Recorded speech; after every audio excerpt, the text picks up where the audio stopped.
ચલો બાળકો, તો હવે આપણે અહીંયા નવા ચેપ્ટર સાથે આગળ વધીશું. તો હવેનું જે ચેપ્ટર છે તમે ઓલરેડી ધોરણ 9 ની અંદર ભણી ગયા છો. નામ છે કાર્ય ઉર્જા અને પાવર. આપણે ધોરણ 11 ની અંદર છઠ્ઠું ચેપ્ટર આવે છે કાર્ય ઉર્જા અને પાવર. આ જે ચેપ્ટર છે એની અંદર સૌથી પહેલા આપણે વાત કરીશું કાર્યની, પછી વાત કરીશું આપણે ઉર્જાની અને ચેપ્ટરના એન્ડમાં આપણે વાત કરીશું તો કે પાવરની. બરાબર છે. હવે શરૂઆત આપણે અહીંયા ચેપ્ટરની અંદર બુકમાં કઈ રીતે કરેલી છે તો તમને સદિશોનો સદિશ ગુણાકાર, સદિશોનો અદિશ ગુણાકાર, ગુણાકારની બૈજિક રીત, આ બધી વસ્તુ તમને ચેપ્ટરના સ્ટાર્ટિંગમાં આપેલી છે. હવે એ બધી વસ્તુ આપણે ઓલરેડી ક્યાં ભણી ગયા છે? ચેપ્ટર નંબર 4 ની અંદર. કેમ કે ત્યાં અમુક જગ્યાએ ઉપયોગ થતો હતો એટલે મેં આ જે ચેપ્ટર નંબર 6 નો જે સ્ટાર્ટિંગ પોઈન્ટ છે મેં ચેપ્ટર નંબર 4 માં તમને સમજાવી દીધો છે. બરાબર. કાર્ટેઝિયન યામ પદ્ધતિ તમને ખ્યાલ હોય તો આઈ કેરેટ, જે કેરેટ, કે કેરેટ, આઈ ડોટ, આઈ જે ડોટ, જે કે ડોટ, કે શું થાય તમને ખબર છે. તો એ દરેક વસ્તુ જે ચેપ્ટર નંબર 6 ના સ્ટાર્ટિંગમાં આવે છે આપણે પહેલા ભણી ચૂક્યા છીએ એટલે આપણે અત્યારે એ લઈશું નહીં. આપણે અત્યારે સીધું શેના ઉપર આવીશું તો કે કાર્ય અને ગતિ ઉર્જા વચ્ચેનો ખ્યાલ. બરાબર. શરૂઆતનો જે પહેલો ટોપિક છે કાર્ય અને ગતિ ઉર્જા વચ્ચેનો ખ્યાલ, તો એ આપણે અત્યારે જોઈ લઈએ. તો હવે આપણે શરૂઆત કરીએ. તો કાર્ય અને ગતિ ઉર્જાનો ખ્યાલ.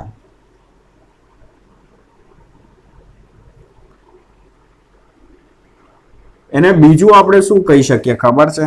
તો એને કહી શકીએ આપણે કાર્ય ઉર્જા પ્રમેય.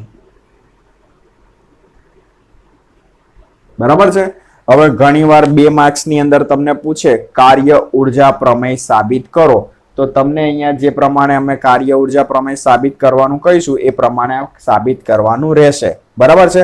અથવા સીધું ના પૂછે, તમને એમ પૂછે કે ભાઈ ડેલ્ટા કે ઇઝ ઇક્વલ ટુ ડબલ્યુ સાબિત કરો, અથવા તમને એ રીતે પણ ના કહે પણ તમને એમ કહે કે સાબિત કરો કે પદાર્થ પર લાગતા બાહ્ય બળ વડે થતું કાર્ય એ પદાર્થની ગતિ ઉર્જામાં થતા ફેરફાર બરાબર હોય, એવી રીતે પણ તમને પૂછી શકે. તો ત્રણેય વસ્તુ એક સરખી જ થઈ. તો કાર્ય ઉર્જા પ્રમેય કે પછી આ સમીકરણ સાબિત કરવાનું કે પછી મેં કીધું એ પ્રમાણે કે કાર્ય એ ગતિ ઉર્જામાં થતા ફેરફાર બરાબર હોય, તો ત્રણેયમાં જવાબ એક સરખો જ આવશે. બરાબર. તો અહીંયા શરૂઆત કઈ રીતે કરીશું? હવે મને થોડું અજીબ લાગે છે. કેમ અજીબ લાગે છે? કેમ કે આ જે ટોપિક છે પહેલા આમ તો ના આવવો જોઈએ ચોપડીની અંદર. હવે શી ખબર શું હોય? સૌથી પહેલો ટોપિક આવવો જોઈએ ખાલી કાર્ય, ઓનલી કાર્ય જ આવવો જોઈએ. પણ હવે ચેપ્ટરની શરૂઆતમાં આ ટોપિક આપી દીધો છે. મને ખબર નહીં પડતી કેમ આપી દીધો છે. કેમ કે તમને કાર્ય વિશે ખ્યાલ હોવો જોઈએ આ ટોપિક સમજતી વખતે, ગતિ ઉર્જા વિશે પણ ખ્યાલ હોવો જોઈએ આ ટોપિક સમજતી વખતે, પણ તમને ખબર નહીં કેમ આ પહેલા આપી દીધો છે. પણ ચોપડીને આપણે પ્રાધાન્ય આપીશું એટલે પહેલો ટોપિક આ આપેલો છે તો પછી આપણે આને જ ફોલો કરીશું. બરાબર છે. એટલે માની લો કોઈ જગ્યાએ અમુક ડાઉટ રહી જાય તો ટેન્શન ના લેતા. જ્યારે પ્રોપર આ ટોપિક પતશે ને કાર્ય અને ગતિ ઉર્જા વચ્ચેનો ખ્યાલ, એના પછી શું આવશે? અલગથી આપણે કાર્ય ભણીશું, અલગથી ગતિ ઉર્જા ભણીશું. બરાબર. ત્યારે વધારે ડિટેલમાં જઈશું. તો જોઈ લઈએ. સૌથી પહેલા આપણે અહીંયા શું મેળવીશું? કાર્ય ઉર્જા પ્રમેય મેળવીશું. તમને યાદ હોય તો આપણે અચળ પ્રવેગી ગતિના 3 સમીકરણ ભણી ગયા હતા. બરાબર છે. તમને બહુ સારી રીતે આવડતા હશે, મને પૂરેપૂરો વિશ્વાસ છે. તો અચળ પ્રવેગી ગતિના સમીકરણ પરથી, બરાબર છે, તમને યાદ હોય તો v² - v0² બરાબર 2ad આ આપણું બેઝિક સમીકરણ હતું. હવે આપણે અહીંયા શું કરીશું? બંને બાજુ m/2 વડે ગુણીશું. બંને બાજુ m/2 વડે ગુણતા. બરાબર. તો જુઓ શું થાય છે. તો m/2 ને m/2 બરાબર. તો 1/2 mv² - 1/2 mv0 બરાબર 2mad/2. તો અહીંયા 2 2 કેન્સલ. હવે v0 એ શું છે? પ્રારંભિક વેગ છે. v એ શું છે? અંતિમ વેગ છે. તો પ્રારંભિક વેગ v0 હોય તો એ હિસાબથી આ શું થશે ખબર છે? આ પ્રારંભિક ગતિ ઉર્જા થશે. આ જે ઇક્વેશન છે 1/2mv², એ શેનું ઇક્વેશન છે? ગતિ ઉર્જાનું ઇક્વેશન છે. એટલે જો આ પ્રારંભિક વેગ હોય તો એ હિસાબથી આ શું થશે? પ્રારંભિક ગતિ ઉર્જા. v એ અંતિમ વેગ હોય તો એ હિસાબથી આ શું થશે? અંતિમ ગતિ ઉર્જા થશે. તો હવે આને છે ને આ રીતે લખી શકું, k minus k0 is equal two 2 2 cancel, શું વધ્યું? ma into D. બરાબર છે? હવે જુઓ, પરંતુ આપણને ખબર છે શું? ન્યૂટનના બીજા નિયમ મુજબ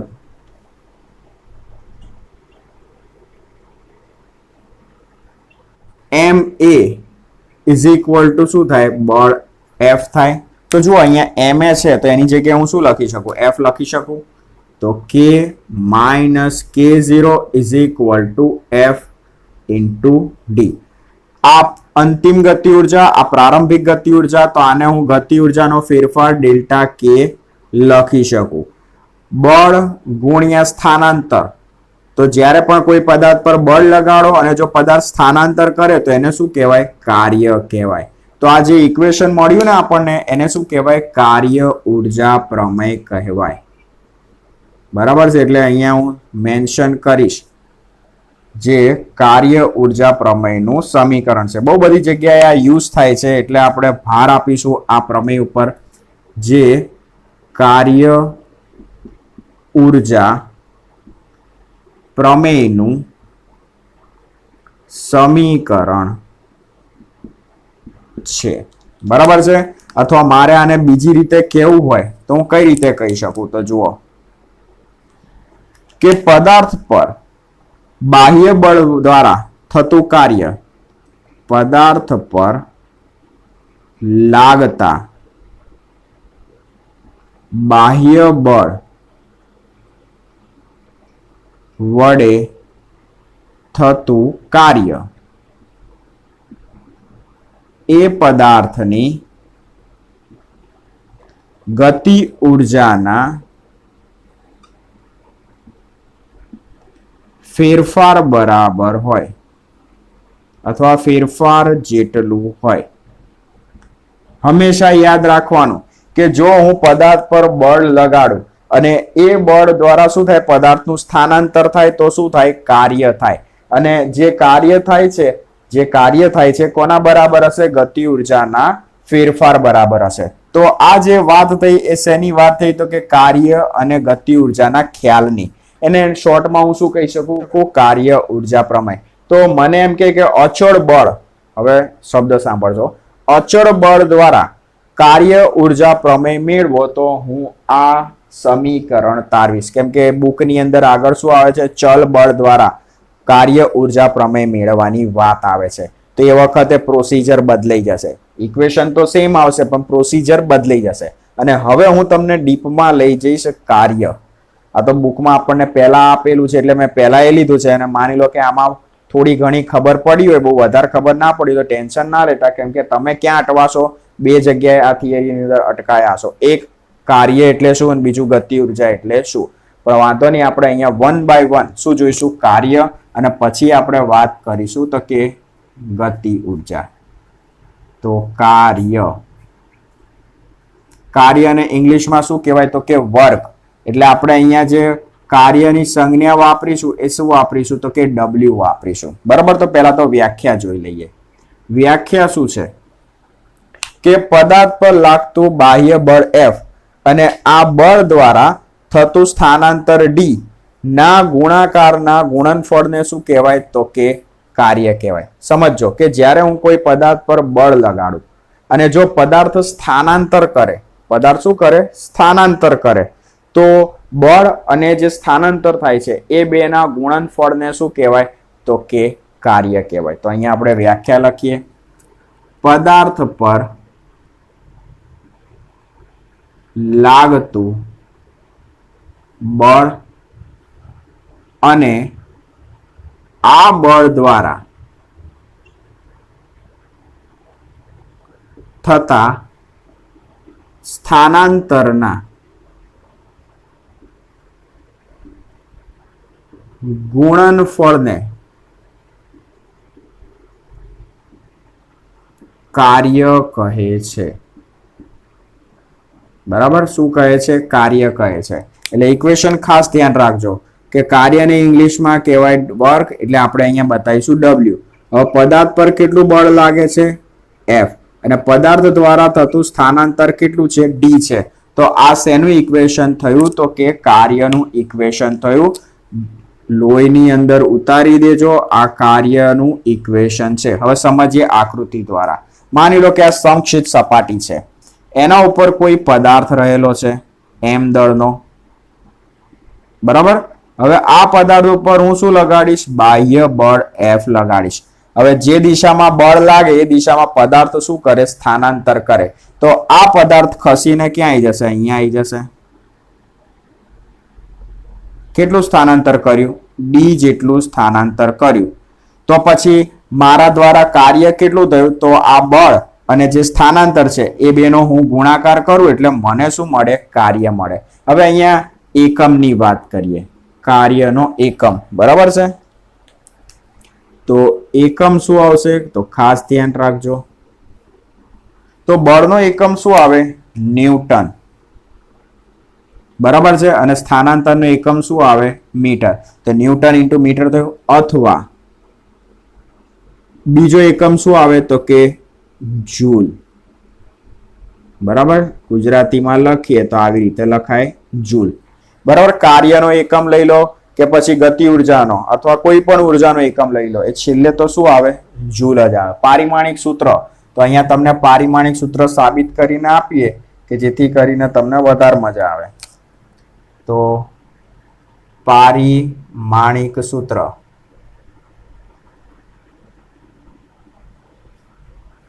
બરાબર, કોનું? તો કે કાર્યનું. તો W ઇઝ ઇક્વલ ટુ, હવે બળનું પારિમાણિક સૂત્ર આપણને આવડવું જોઈએ. તો M1 L1 T-2. પછી સ્થાનાંતરનું પારિમાણિક સૂત્ર શું આવશે? L1. તો L1 એટલે શું થશે? L2 થશે. તો M1 L2 T-2. તો આ શું થયું? તો કે કાર્યનું પારિમાણિક સૂત્ર થયું. હવે આપણે અહીંયા શું કરીશું? જુદા જુદા કિસ્સા જોઈશું. એની પહેલા એક વાત કરી દઉં, બળ અને સ્થાનાંતર બંને કેવી રાશિ છે? સદિશ રાશિ છે. છતાં પણ એ બેના ગુણનફળથી આપણને જે રાશિ મળે છે કાર્યની, એ કેવી રાશિ છે? અદિશ રાશિ છે. કાર્યને દર્શાવવા માટે તમારે દિશાની જરૂર નથી પડતી, ફક્ત મૂલ્યની જ જરૂર પડે. તો અહીંયા આપણે લખી નાખીએ કે અહીં બળ અને સ્થાનાંતર સદિશ રાશિ હોવા છતાં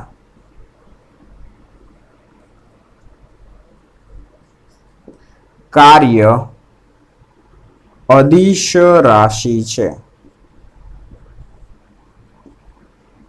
બરાબર, આ બાબત ધ્યાનમાં રાખવી. હવે આપણે શું જોઈશું કે કયા કિસ્સાની અંદર તમને કાર્ય ધન મળે, કયા કિસ્સાની અંદર કાર્ય ઋણ મળે, કયા કિસ્સાની અંદર કાર્ય તમને 0 મળે. કેમ કે આ બધી વસ્તુઓ તમને આગળ બહુ જ ઉપયોગી થવાની છે.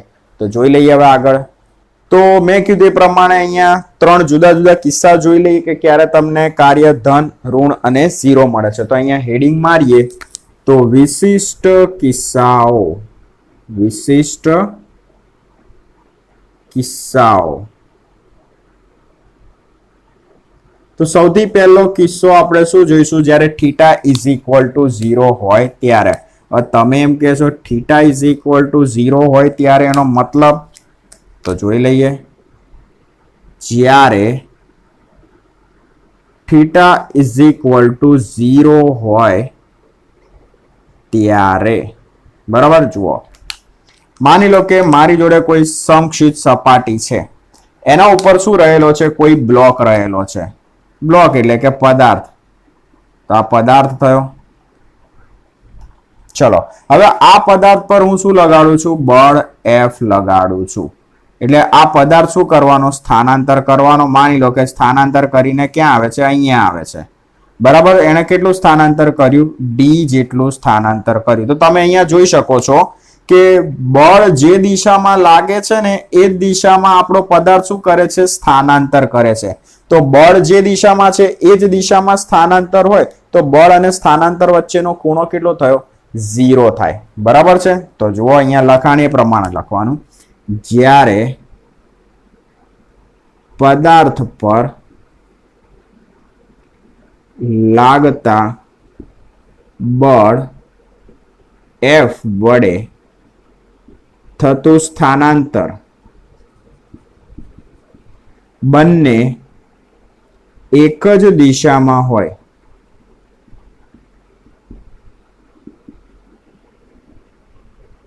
ત્યારે થીટા ઇઝ ઇક્વલ ટુ 0 થાય. બરાબર છે. થીટા ઇઝ ઇક્વલ ટુ શું થાય? 0. હવે જ્યારે થીટા ઇઝ ઇક્વલ ટુ 0 થાય ત્યારે કાર્ય કેટલું મળે? તો કાર્યનું ઇક્વેશન લખીએ.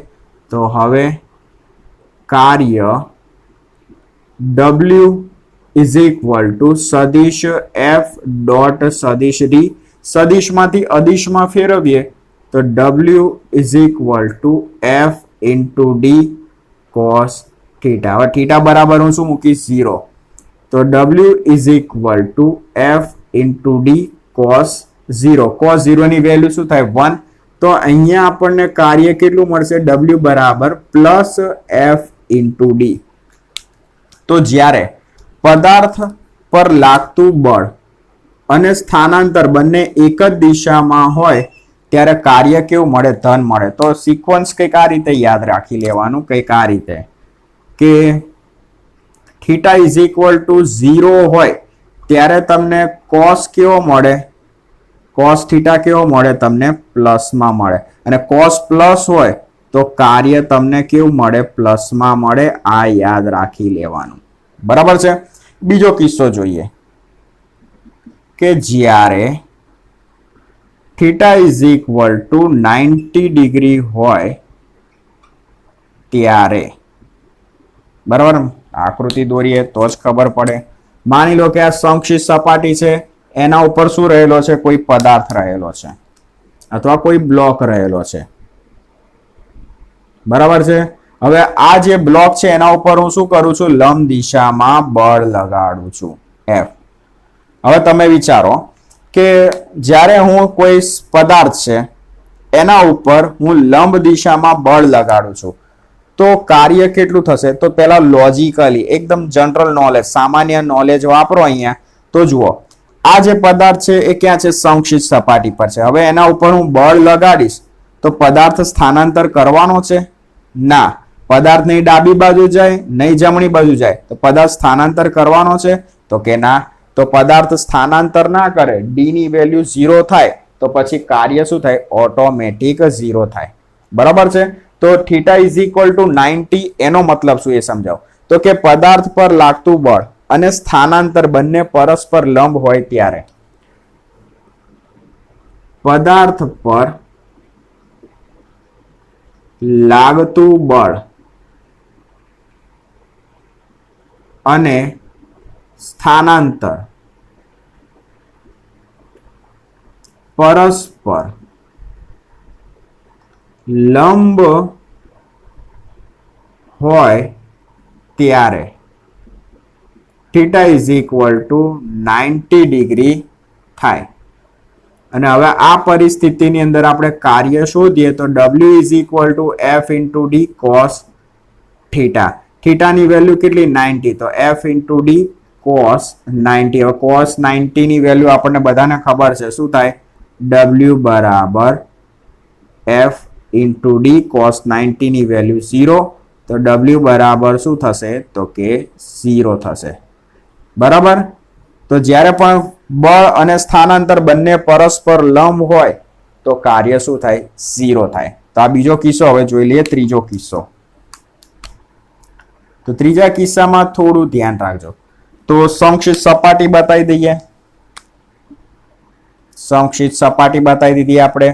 હવે એના ઉપર આપણે બ્લોક બતાવી દઈએ. તો માની લો કે આ બ્લોક છે ને એ આ દિશામાં સ્થાનાંતર કરે છે, બરાબર છે, પણ બળ છે ને વિરુદ્ધ દિશામાં લાગે છે. હવે તમે કહેશો આવું કઈ રીતે પોસિબલ થાય, બરાબર? થોડું આકૃતિ વ્યવસ્થિત દોરીએ. આને હજી લંબાઈ દઈએ આવી રીતે.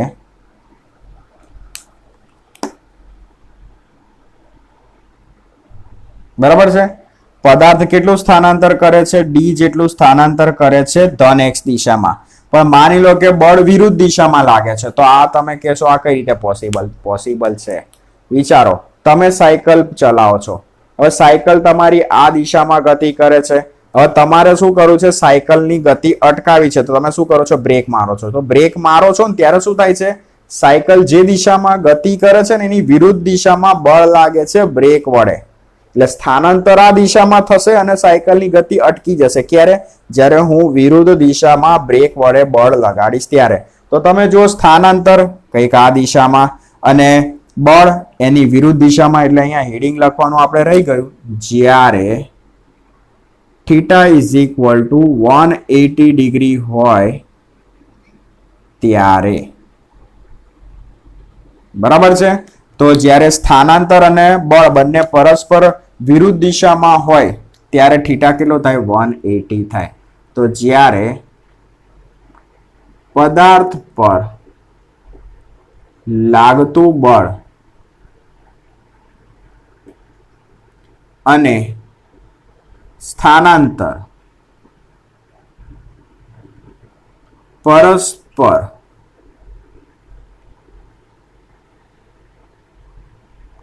વિરુદ્ધ દિશામાં હોય ત્યારે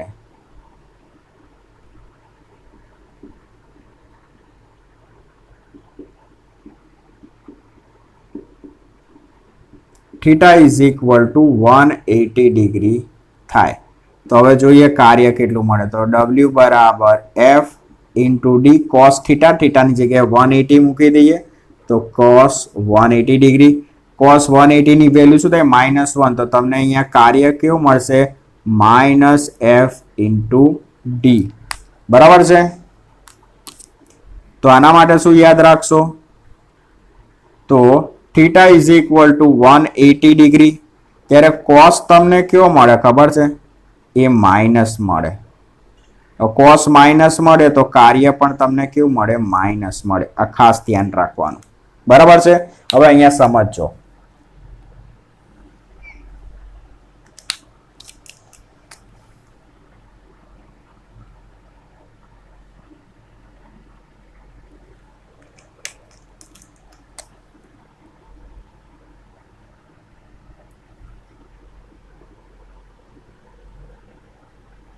ચલો, જ્યારે પદાર્થ પર લાગતું બળ 0 થી 90 ડિગ્રીની વચ્ચે હશે, બરાબર છે.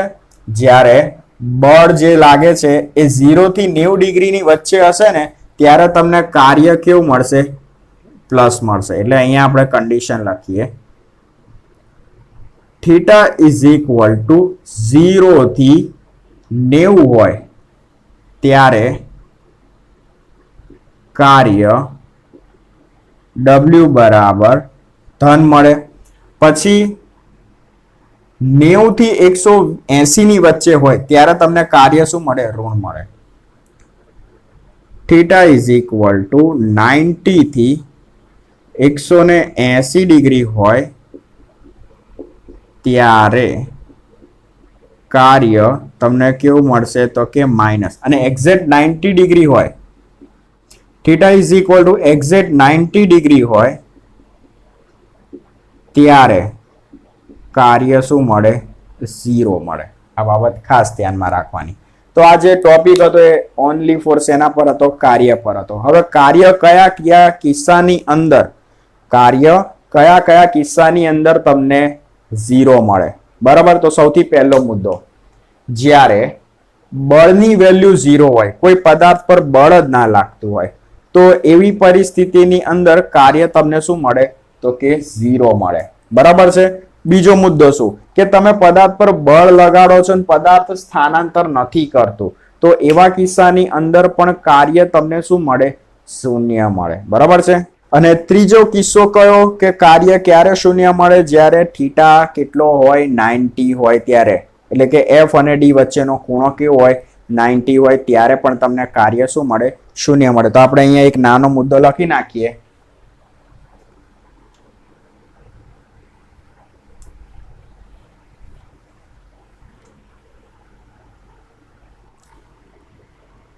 કાર્ય નીચેના કિસ્સાઓમાં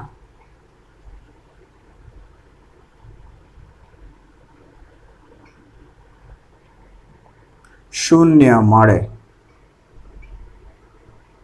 બરાબર છે. ચલો, તો સૌથી પહેલો કિસ્સો, જ્યારે કોઈ પદાર્થ પર બળ ન લાગતું હોય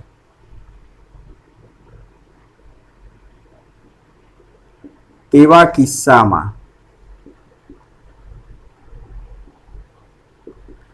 કાર્ય W બરાબર 0 મળે. બરાબર. F ઇન્ટુ ડી, એમાં જો બળની વેલ્યુ 0 હોય તો કાર્ય શું મળે? તમને 0 મળે. બીજો કિસ્સો જોઈ લઈએ કે ઘણા કિસ્સાની અંદર તમે બળ લગાડો છો પણ પદાર્થ સ્થાનાંતર નથી કરતો. જેમ કે કોઈ દિવાલ છે. બરાબર છે. હવે હું દિવાલ ઉપર બળ ગમે એટલું લગાડું પણ દિવાલ સ્થાનાંતર નથી કરતું, તો પછી કાર્ય શું થાય? 0. જ્યારે કોઈ પદાર્થ પર બળ લગાવવા અથવા લગાડ્યા પછી સ્થાનાંતર ન થતું હોય તો તેવા કિસ્સામાં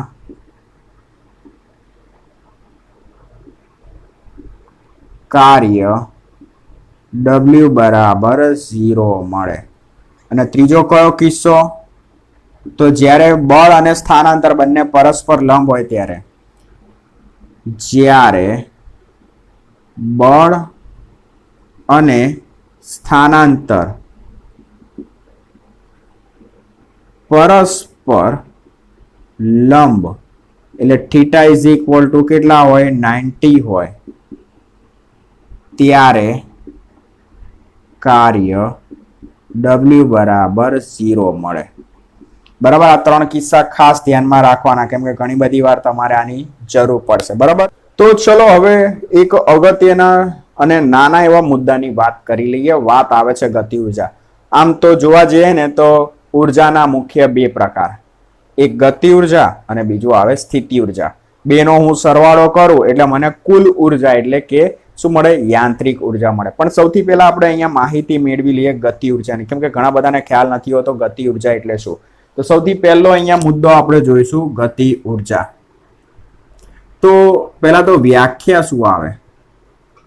પહેલા તો ઉર્જા એટલે શું? ચલો બાકી બધું જવા દો સાઈડમાં. ઉર્જા એટલે શું? પદાર્થમાં રહેલી કાર્ય કરવાની ક્ષમતાને શું કહેવાય? તો કે ઉર્જા. પહેલા તો આપણે એની વ્યાખ્યા લખીએ. બુકમાં નથી આપી છતાં પણ આપણે લખીએ. પદાર્થમાં રહેલ કાર્ય કરવાની ક્ષમતાને શું કહે? ઉર્જા કહે છે. ચલો, આ તો વાત થઈ ઉર્જાની. તો ભાઈ ગતિ ઉર્જાની વ્યાખ્યા શું આવે? તો પદાર્થની ગતિના કારણે તેમાં રહેલી કાર્ય કરવાની ક્ષમતાને શું કહેવાય? તો કે ગતિ ઉર્જા કહેવાય. એનો મતલબ કે જ્યારે કોઈ પદાર્થ ગતિમાં હોય ને ત્યારે એનામાં એક પ્રકારની ઉર્જા રહેલી હોય કે જેની મદદથી તમે કોઈ કાર્ય કરી શકો. બરાબર છે. તો એને શું કહેવાય? ગતિ ઉર્જા કહેવાય. તો અહીંયા વ્યાખ્યા લખીએ ગતિ ઉર્જાની. તો કે પદાર્થની ગતિના કારણે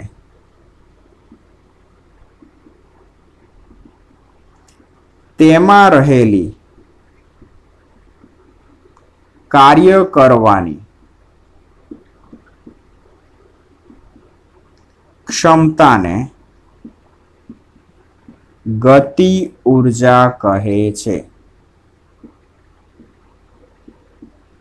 હવે તમને કદાચ ખ્યાલ હોય તો જ્યારે પણ તમે કોઈ કાર્ય કરો ને ત્યારે કોઈને કોઈ ઉર્જા સ્વરૂપે સંગ્રહાતી હોય છે, અથવા તમે જ્યારે ઉર્જા વાપરો ત્યારે શું થાય, કાર્ય થાય. આ બધું કન્વર્સેશન તમારે ખાસ યાદ રાખવું પડશે.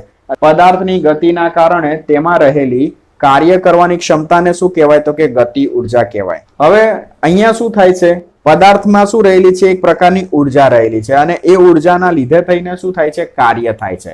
જેમ કે માની લો કે મારી જોડે કોઈ બુલેટ છે. બુલેટ શું છે, ગતિમાં છે. બુલેટ જ્યારે ગતિમાં હોય ત્યારે એની જોડે કઈ ઉર્જા હોય, તો કે ગતિ ઉર્જા. હવે આ બુલેટ શું કરે છે, લાકડાના બ્લોકની અંદર ઘૂસી જાય છે. તો એ જે ગતિ ઉર્જા છે એ શેમાં રૂપાંતર પામ્યું, તો કે કાર્ય કરવામાં વપરાયું. સમજ પડે છે ને હું શું કહું છું, કે ભાઈ આપણી જોડે એક બુલેટ છે અને આ બુલેટ શું કરે છે, v વેગથી ગતિ કરે છે. આપણી જોડે અહીંયા એક લાકડાનો અથવા કોઈ પણ બ્લોક છે. હવે આ બુલેટ શું કરે છે, અંદર લાકડાના બ્લોકની અંદર ઘૂસી જાય છે અને બ્લોક શું કરે છે, પાછળ તરફ ધકેલાઈ જાય છે.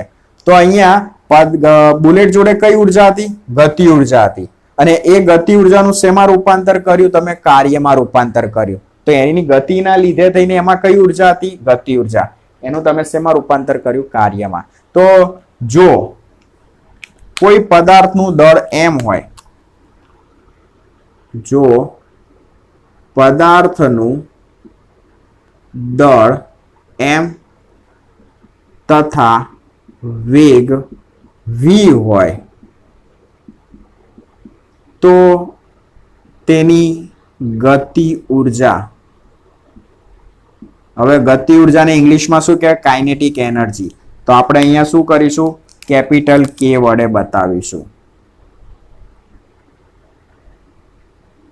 બરાબર, કેપિટલ K વડે આપણે શું બતાવીશું, ગતિ ઉર્જા. Capital K is equal two 1/2 mv². આ શું થયું, ગતિ ઉર્જાનું ઇક્વેશન થયું. ખાસ દિમાગમાં બેસાડી રાખજો. તો ગતિ ઉર્જા K is equal two 1/2 mv². પદાર્થ જ્યારે ગતિમાં હોય, જ્યારે એની જોડે વેગ હોય અથવા ઝડપ હોય, એ દરમિયાન એનામાં કઈ ઉર્જા રહેલી હોય, તો કે કાઇનેટિક એનર્જી એટલે કે ગતિ ઉર્જા રહેલી હોય. હવે સમજો, આને હું બીજી રીતે પણ પ્રેઝન્ટ કરી શકું. જો પદાર્થનું દળ m એના વેગના વર્ગના ગુણનફળના અડધા મૂલ્યને શું કહેવાય, ગતિ ઉર્જા કહેવાય ને. હવે ઇક્વેશન પરથી હું વ્યાખ્યા બનાવું. પદાર્થના દળ અને વેગના વર્ગના ગુણનફળના અડધા મૂલ્યને શું કહેવાય, તો કે હું ગતિ ઉર્જા કહી શકું. તે પ્રમાણે પણ આપણે લખીએ, પદાર્થના દળ તથા વેગના વર્ગના ગુણનફળના, એટલે આ બેનો હું ગુણાકાર કરું અને મને જે જવાબ મળે એના અડધા મૂલ્યને, એટલે ગુણનફળના અડધા મૂલ્યને ગતિ ઉર્જા કહે છે. ખ્યાલ આવ્યો? તો આ ગતિ ઉર્જાની બીજી વ્યાખ્યા થઈ. હવે આપણે આગળ શું વાત કરીશું, જો પદાર્થની ઝડપ વધુ હોય તો એનામાં ગતિ ઉર્જા વધુ હોય. જો પદાર્થની ઝડપ વધુ તો ગતિ ઉર્જા વધુ. Full stop. પદાર્થની ઝડપ ઓછી તો ગતિ ઉર્જા કેવી હશે, પદાર્થની ઓછી હશે. બરાબર છે. ગતિ ઉર્જાનો એકમ પણ શું આવશે, તો કે જૂલ જ આવશે. તો જુઓ, એકમ. તો પહેલા ઇક્વેશન પ્રમાણે આપણે બનાવીએ તો દળનો એકમ શું આવશે, કેજી. વેગનો એકમ શું આવે, મીટર પર સેકન્ડ, પણ એનો શું છે, સ્ક્વેર છે. તો કેજી ઇન્ટુ મીટર સ્ક્વેર પર સેકન્ડ સ્ક્વેર, અથવા બીજું કશું ના વાપરવું હોય તો જૂલ, જેને કેપિટલ જે વડે દર્શાવાય. પારિમાણિક સૂત્ર તો જે કાર્યનું આવે ને એ જ આનું પારિમાણિક સૂત્ર આવશે, m1l2 t-2. કેમ કે તમે જ્યારે પણ કોઈ કાર્ય કરો છો તો એ કાર્ય શેમાં, તો કે કોઈને કોઈ ઉર્જા સ્વરૂપે સંગ્રહાતી હોય, તો તમે જ્યારે કોઈ કાર્ય કરો છો ત્યારે એમાં ઉર્જા વપરાતી હોય છે, એટલે શું આવશે એનું પારિમાણિક સૂત્ર, m1l2 t-2. તો અત્યારે એક નાનો એવો આ ખ્યાલ સમજી લો તો પણ ચાલે ગતિ ઉર્જાનો. બરાબર છે. આપણે આગળ હજી ઘણી બધી વાતો કરીશું ગતિ ઉર્જાની, જોડે જોડે સ્થિતિ ઉર્જાની પણ વાત કરીશું. બરાબર છે. તો આજે અહીં સુધી રાખીએ. ઓકે.